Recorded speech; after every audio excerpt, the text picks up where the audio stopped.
you go back to 2000, and you remember when the internet bubble burst, and we were talking about the fact that we were unlikely to see another killer application or new technological advancement for a generation. Given how big the bust was in the year 2000, people were saying we were not going to see this again.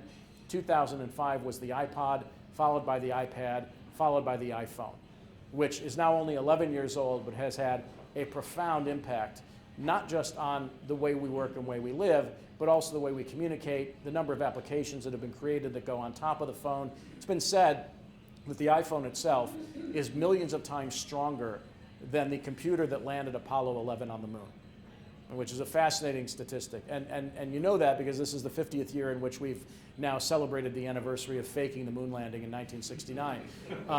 But we've talked a lot about the iPhone in particular.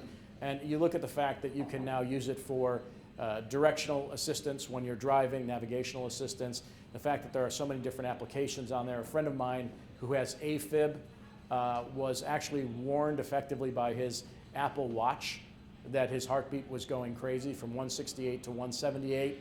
It confirmed the fact that what he was feeling was not just some intermittent problem, but was legitimate, sent him straight to the hospital, and it was taken care of on the spot. So this technology has been crazy. Being the proud owner of 3 millennials, I have seen these technological changes up close and personal. If you have Generation Z kids, as I do, you'll understand that some of the communications that they engage in are vastly different than what we did as children. And whether we spent 3 hours on the phone or not, I have a 21-year-old daughter who in the last 6 years has sent or received 430,000 Snapchats.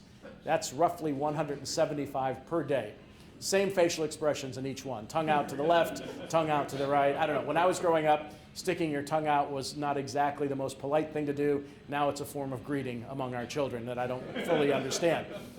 In high school, she had a sleepover with one of her friends, and when I walked in to say goodnight, they were texting each other in bed next to each other. So I confiscated the phones, told them that they had to talk face to face, and as I was walking out of the room, my daughter said, well, you text mom when you're in bed, and I said, I'm in a different room, that's none of your business. So we have some differences with respect to how we use these technologies.